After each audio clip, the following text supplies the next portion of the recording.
Alright, here it is, Transformers Compendium 2. This is the follow-up to Transformers Compendium 1. Let me just bring that into view here. Now that Image and Skybound have the publication rights for Transformers, they're doing their Image thing of making these giant compendiums. Look at this.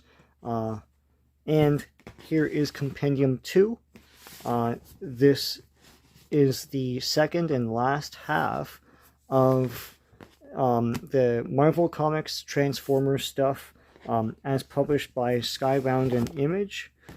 So this collects Transformers 47 to 80, Transformers the movie 1 to 3, and Transformers Generation 2 1 to 12. The previous collected up to 46, and it also had the Headmasters miniseries. This has Transformers the movie miniseries and Generation 2, which we'll get into.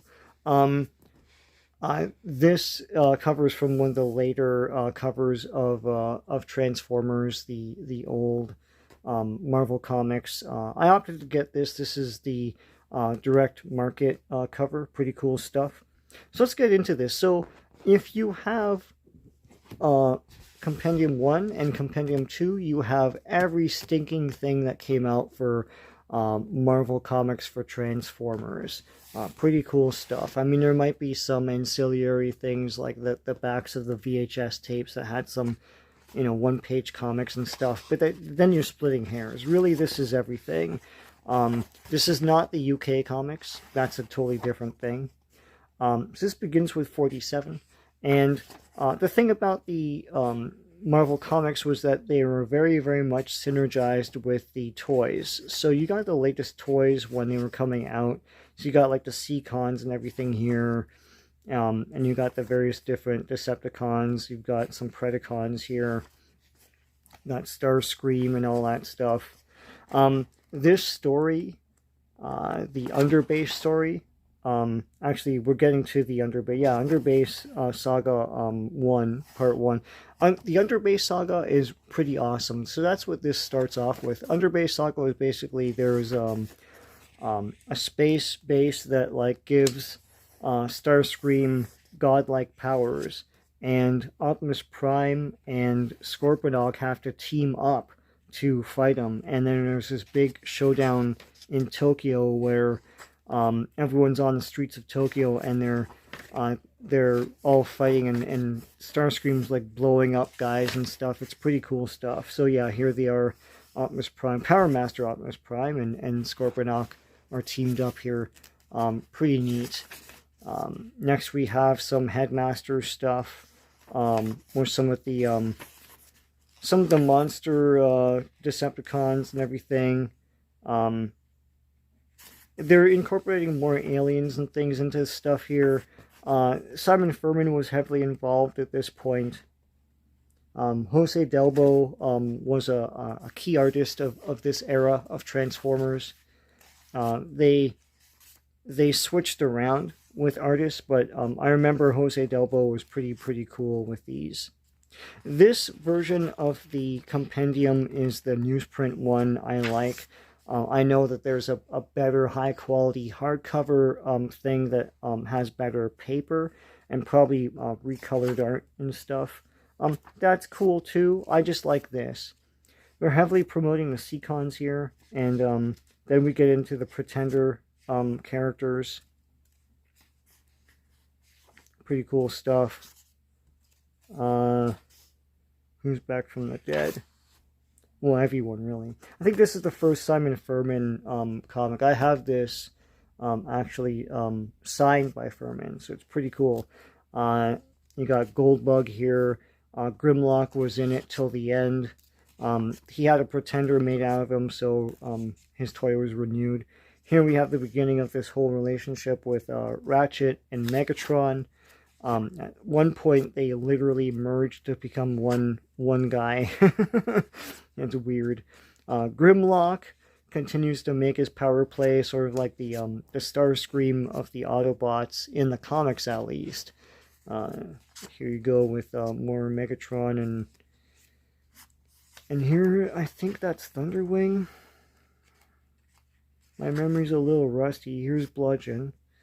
This is Jose Delbo, and then they switch artists with the next the next comic. There's Power Master Optimus Prime. Bludgeon is the leader of the Decepticons at the very end in issue 80.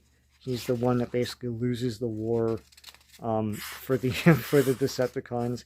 Here are the Decepticon Pretenders: Octopunch, Bludgeon, and I can't remember this guy's name. He looks more human than the other guys. Primal Scream. So we're getting into all the Simon Furman created origin of the Transformers with Primus and Unicron and all that stuff. This is still Jose Delbo. Thunderwing, yeah, that's what his name is. Yeah, and so, like, they did a good job of putting a lot of the toys that were coming out into the comics, so you got really excited for the toys and wanted to get them and stuff. Here are more Pretenders.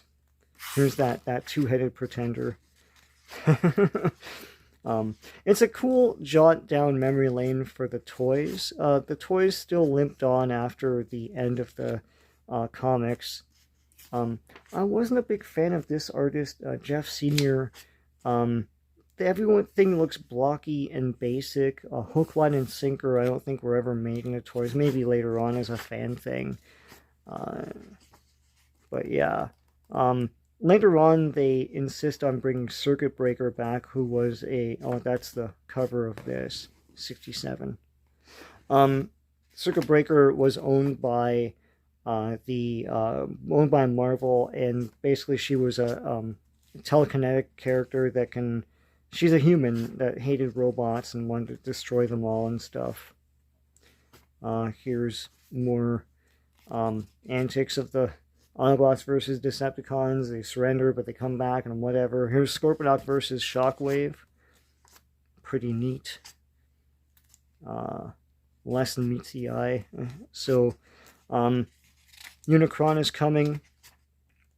And it's a departure from the movie. But then again, this was a departure from the cartoon. And basically, they fight Unicron. Here's the big fight. It's Jeff Sr. though, and I was never a big fan of that guy's art, but because this is probably Delbo here. Let me just take a look.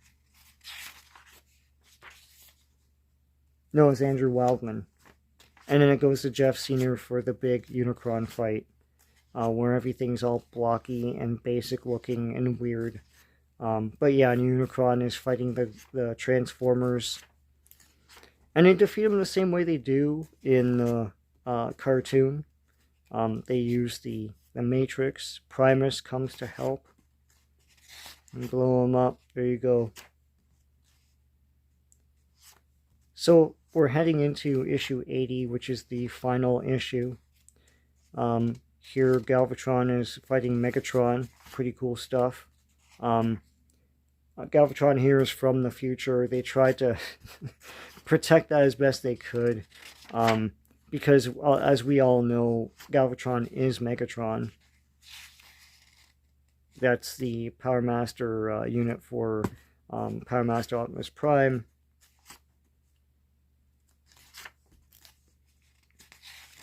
So there's Grimlock has control of the Autobots. They're rushing to this planet that's being destroyed by the Decepticons. They're killing all these innocent aliens and stuff.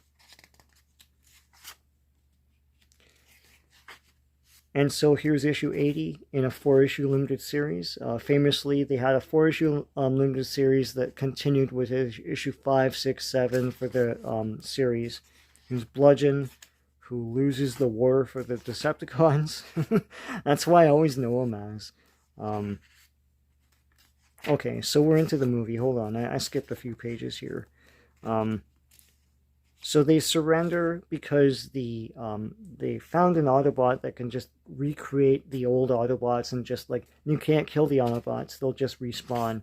And so they leave, and then the Autobots go back to Cybertron to reclaim it for themselves. And there's a little write-up here at the end of the the letters page by Nel Yomtov, who was the colorist from the beginning, and so felt that he should say a few words. You know, and reading this, I got a little emotional. I mean, like, you know, Transformers has lived on, but this is the end of an era.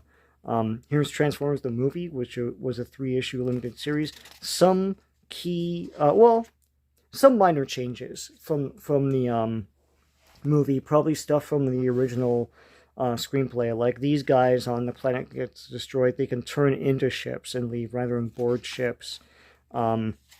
Everything else is Transformers the movie. I can't remember if there were different deaths in this, or more deaths than was depicted in the movie itself. Here's issue 2, and here's Galvatron, his buddies. They destroy Starscream. I remember that the Junk Planet was a ship, which it wasn't in the movie. Here's Unicron. Pretty neat stuff. I mean, they did movie adaptations all the time. They might as well do one of the movie that they made.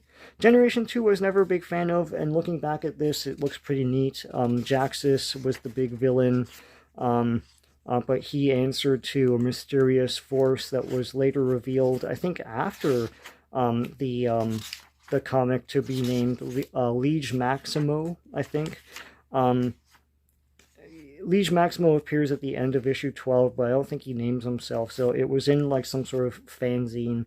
Cobra is in it. Cobra actually remakes Megatron to the G2 toy version, which is a tank. So that's the explanation of why he's a tank. Pretty cool stuff. Cobra, look at that. You know, I think we see his tanks at some point. There you go. Cobra is in Transformers G2. G2 was meant to promote the toys, but it didn't seem to, because I don't think Bludgeon was part of G2. It was just a continuation of the Transformers comic, as written by Simon Furman. It was pretty neat stuff. You know, new villains. There's like a new faction of Transformers from beyond space that come, and they claim they're the real Transformers. They were flashing back to when Megatron and Ratchet were one person. And they have to fight Liege Maximo. They have to fight this thing, which is sort of like a disease made into a person. At the end, there's a sting with Liege Maximo. I'll find him. He's awesome. There he is. Could have made a great villain for a movie, but then again, they don't know how to write movies anymore. Here is a pinup for G2. More Transformers pinup. This is Cooper Berg here. This is Derek Yaniger for a gatefold cover.